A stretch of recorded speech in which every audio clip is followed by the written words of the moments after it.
মির্জা ফখরুলের বক্তব্যের কড়া জবাব দিলেন উপদেষ্টা নাহিদ। রাজনীতিতে চাঞ্চল্য।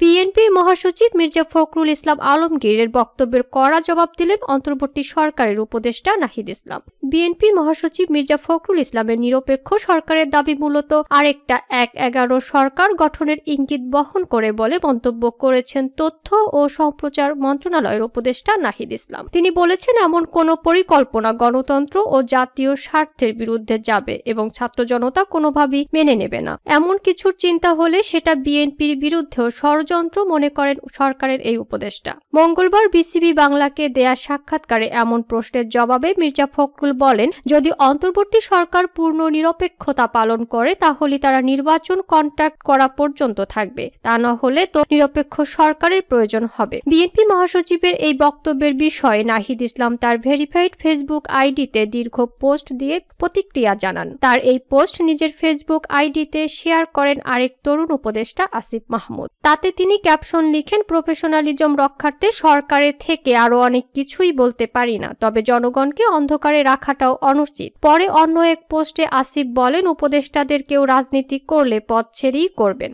বিএনপি মহাসচিব মির্জা ফখরুল ইসলাম আলমগীরের বক্তব্য ও উপদেষ্টা নাহিদ ইসলামের প্রতিক্রিয়ায় রাজনৈতিক অঙ্গনে চাঞ্চল্য তৈরি হয়েছে। বিশেষ করে গণ অভ্যুত্থানে নেতৃত্ব দেয়া ছাত্র জনতার আন্দোলনে নেতৃত্ব দেয়া বৈষম্য বিরোধী ছাত্র আন্দোলন ও জাতীয় নাগরিক কমিটি রাজনৈতিক দল গঠনের প্রক্রিয়ার মধ্যে প্রধান রাজনৈতিক দলের শীর্ষ নেতার সঙ্গে সরকারের উপদেষ্টার এই বাহাসকে নতুন রাজনৈতিক মেরুকরণের ইঙ্গিত বলেও মনে করছেন কেউ কেউ। গতকাল বিকাল ৫টার দিকে তার ভেরিফাইড ফেসবুক আইডিতে নাহিদ ইসলাম লিখেন, বিএনপি মহাসচিবের নিরপেক্ষ সরকারের দাবি মূলত আরেকটা ১/১১ সরকার গঠনের ইঙ্গিত বহন করে। ১/১১ এর বন্দোবস্ত থেকেই আওয়ামী লীগ ফ্যাসিজমের উত্থান ঘটেছিল। বিএনপি মহাসচিবের বক্তব্যে সামনে আরেকটা ১/১১ সরকার সংসদীয় সংখ্যাগরিষ্ঠতা ও নতজানু পররাষ্ট্রনীতির ধারাবাহিকতা এবং গুম খুম ও জুলাই হত্যাকাণ্ডের বিচার না হওয়ার আলামত রয়েছে। ছাত্র ও অভ্যুত্থানের নেতৃত্বকে মাইনাস করার পরিকল্পনা ৫ই আগস্ট থেকেই শুরু হয়েছে। ৫ই আগস্ট যখন ছাত্র জনতা রাজপথে লড়াই করছে, পুলিশের গুলি অব্যাহত রয়েছে, তখন আমাদের আপোষকামী অনেক জাতীয় নেতৃবৃন্দ ক্যান্টনমেন্টে জনগণকে বাদ দিয়ে নতুন সরকার করার পরিকল্পনায় ব্যস্ত ছিলেন। নাহিদ ইসলাম তার পোস্টে আরো লিখেন, আমরা ৩রা আগস্ট থেকে বলে আসছি, আমরা কোনো প্রকারের সেনা শাসন বা জরুরি অবস্থা মেনে নেব না। আমাদের বারবার ক্যান্টনমেন্টে যেতে বলা হলেও আমরা যেতে অস্বীকার করি। শেষ পর্যন্ত বঙ্গভবনে আলোচনা ও বার্গেনিং এর মাধ্যমে ডক্টর ইউনূসকে প্রধান করে অন্তর্বর্তী সরকার গঠনের সিদ্ধান্ত হয়। জাতীয় সরকার চেয়েছিলেন উল্লেখ করে তিনি আরো বলেন, আমরা চেয়েছিলাম ফ্যাসিবাদ বিরোধী রাজনৈতিক দলগুলো ও নাগরিক সমাজের সমন্বয়ে একটা জাতীয় সরকার। জাতীয় সরকার হলে ছাত্রদের হয়তো সরকারে আসার প্রয়োজন হতো না। জাতীয় সরকার অনেকদিন স্থায়ী হবে এই বিবেচনায় বিএনপি জাতীয় সরকারে রাজি হয় নাই, কিন্তু অভ্যুত্থানের পরই দেশে জাতীয় সরকারের প্রয়োজনীয়তা সবচেয়ে বেশি ছিল। অথচ বিএনপি জাতীয় সরকারের কথা বলছে সামনে নির্বাচনের পরে। ছাত্ররাই এই সরকারের এবং বিদ্যমান বাস্তবতার একমাত্র ফ্যাক্টর, যেটা ১/১১ এর সরকার থেকে বর্তমান সরকারকে সম্পূর্ণভাবে আলাদা করে। বিএনপি কয়েকদিন আগেই -2 এর আলোচনা করলেও এখন ক্ষমতায় যাওয়ার পথ সুগম করার জন্য নিরপেক্ষ সরকারের নামে আরেকটি ১/১১ সরকারের প্রস্তাবনা করছে।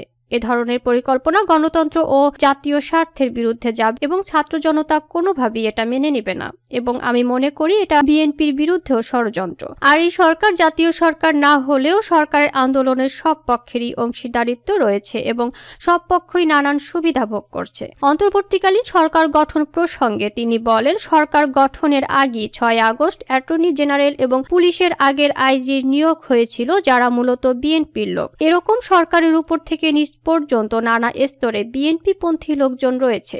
নির্বাচনে নিরপেক্ষতার কথা বললে এই বাস্তবতায়ও মাথায় রাখতে হবে। রাষ্ট্রপতির পরিবর্তন, সংস্কার, নতুন সংবিধান, জুলাই ঘোষণা সব ইস্যুতেই বিএনপির বিরুদ্ধে অবস্থান নিয়েছে। অথচ এগুলো কোনোটাই ছাত্রদের দলীয় কোনো দাবি ছিল না, কিন্তু দেশের স্থিতিশীলতা, বৃহত্তর স্বার্থ এবং জাতীয় ঐক্য ধরে রাখার জন্য ছাত্ররা বারবার তাদের অবস্থান থেকে সরে এসেছে। কিন্তু এর মানে এই না যে গণতন্ত্র বিরোধী ও অভ্যুত্থানের আকাঙ্ক্ষা বিরোধী কোনো পরিকল্পনা হলে সেখানে আমরা বিন্দু পরিমাণ ছাড় দেব। নাহিদ ইসলাম বলেন, আওয়ামী লীগ বিষয়ে ভারতের প্রধান দলগুলোর মধ্যে ঐক্য সম্ভব হয়েছে, অথচ বাংলাদেশে আওয়ামী লীগ বিষয়ে আমরা ঐক্য করতে পারি নাই। এ তো হত্যা ও অপরাধের পরেও। হাই, এই জাতীয় ঐক্য লইয়া আমরা কি রাষ্ট্র বানাবো? নাহিদ ইসলাম আরো বলেন, বাংলাদেশকে দুর্বল করা সহজ, কারণ বাংলাদেশকে সহজেই বিভাজিত করা যায়। এদেশের বড় বড় লোকেরা অল্প মূল্যে বিক্রি হওয়ার জন্য প্রস্তুত থাকে। তিনি বলেন, আমি মনে করি না সমগ্র বিএনপি এই অবস্থান গ্রহণ করে, বরং বিএনপির কর্মী সমর্থকদের বড় অংশই অভ্যুত্থানের আকাঙ্ক্ষার বাস্তবায়ন চায়।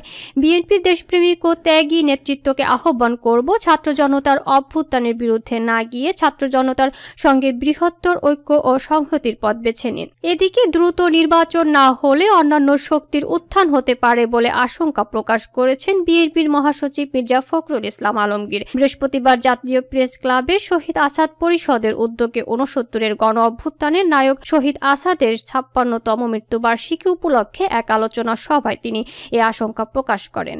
বিএনপি মহাসচিব বলেন, একটা কথা আমি বলি, যে কথা বললে পরে আমার সমালোচনাও হয়। আমি বলি যে নির্বাচনটা দ্রুত হওয়া দরকার। কেন বলি এই কথাটা আমি বারবার বলার চেষ্টা করেছি। মির্জা ফখরুল ইসলাম আলমগীর বলেন, আমরা বিশ্বাস করি যে নির্বাচন থেকে আমরা 15 বছর বঞ্চিত। তিনি আরো বলেন, এই নির্বাচনের মাধ্যমে জনগণ তাদের প্রতিনিধিকে নির্বাচিত করার একটা সুযোগ পাবে। তিনি বলেন, আপনারা দেখছেন যে জোর করে সেই বিষয়টাকে যদি বিতর্কিত করে ফেলা হয় তাহলে তো আবার জনগণ সেই অধিকার থেকে বঞ্চিত হবে। তিনি বলেন, আমাদের যে অভিজ্ঞতা সেই অভিজ্ঞতা থেকে দেখছি যে এই ধরনের নির্বাচন যদি দ্রুত না হয়, সময় ক্ষেপণ করা হয়, তাহলে অন্যান্য শক্তিগুলো মাথাচড়া দিয়ে উঠতে থাকে। তখন জনগণের যে চাহিদা সেই চাহিদা থেকে তারা পুরোপুরিভাবে বঞ্চিত হয়। মির্জা ফখরুল বলেন, আমরা এ কথাটা বারবার বলতে চাই, নির্বাচনে কে আসবে সেটা গুরুত্বপূর্ণ নয়, কিন্তু জনগণের অধিকার প্রতিষ্ঠিত হবে এবং সেটার জন্য আমরা লড়াই করেছি দীর্ঘ 15 বছর। মির্জা ফখরুল ইসলাম বলেন, আমি সেই কারণেই বলেছি যে সত্যিকারের অর্থেই বর্তমান যে অন্তর্বর্তী সরকার আছে সেই সরকারের কাছে আমাদের প্রত্যাশা অনেক।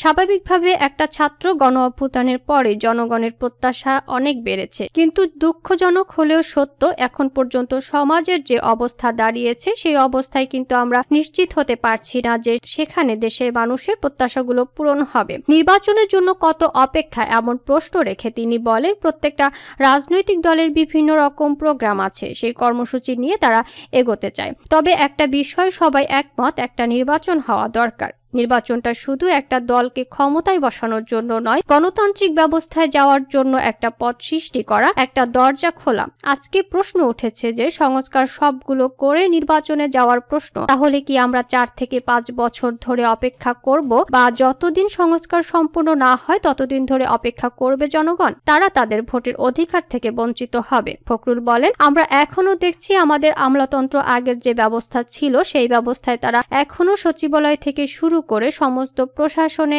একইভাবে তাদের ভূমিকা পালন করছে। কোনো রকম রদবদল হয়নি। বিশ্ববিদ্যালয়গুলোতে লেখাপড়া প্রায় বন্ধ হয়ে গেছে। স্কুল কলেজগুলোতে সেই ধরনের লেখাপড়া হয় না। স্বাস্থ্য ব্যবস্থা প্রায় ভেঙে পড়েছে। এটা অতীত থেকেই এসেছে এবং সেই পরিবর্তন এত অল্প সময়ে সম্ভব নয়, কিন্তু আমরা সেই পরিবর্তনগুলো চাই। সেই কারণে আমরা বলছি যে নির্বাচনটা দ্রুত হওয়া দরকার। মির্জা ফখরুল ইসলাম আলমগীর আরো বলেন, আমি একথা বুধবারও বলেছি। আমাকে একজন সাংবাদিক ভাই এ নিয়ে প্রশ্ন করেছেন যে অন্তর্বর্তী সরকার যদি নিরপেক্ষ না থাকে তাহলে একটা নিরপেক্ষ সরকার দরকার হবে নির্বাচনের সময়। আমি কথাটা বলেছি যে এর কারণ আছে। কারণ হচ্ছে আমরা দেখছি যে বেশ কিছু বিষয়ে অন্তর্বর্তী সরকার নিরপেক্ষতা পালন করতে পারছেন না। আমি অনুরোধ করব, আমি প্রত্যাশা করব, আমি আশা করি যে অন্তর্বর্তী সরকার তাদের সেই নিরপেক্ষতা পালন করবে এবং দেশে যে সংকট আছে সেই সংকট থেকে দেশকে মুক্ত করার জন্য তারা কাজ করবেন। বিএনপির মহাসচিব বলেন, আমি মনে করি আমাদের এই ন্যূনতম যে সংস্কার হচ্ছে নির্বাচন কেন্দ্রিক, সেই সংস্কার শেষ করে আমাদের অতি দ্রুত নির্বাচনের পথে যাওয়া উচিত। নির্বাচনের মধ্য দিয়ে যে সরকার বেরিয়ে আসবে তাদের দায়িত্ব হবে এখানে পুরোপুরিভাবে সেই সংস্কারের যে কমিটমেন্ট আছে সেই কমিটমেন্টগুলো বাস্তবায়িত করা, জনগণের প্রত্যাশা পূরণ করা। আসাদের রক্ত, আবু সাঈদের রক্তকে আমরা বৃথা যেতে দিতে পারি না। সেই জন্য আমাদের সকল ঐক্য গড়ে তুলে শহীদদের স্বপ্নকে বাস্তবায়ন করতে হবে। এই হোক আজকের প্রতিজ্ঞা।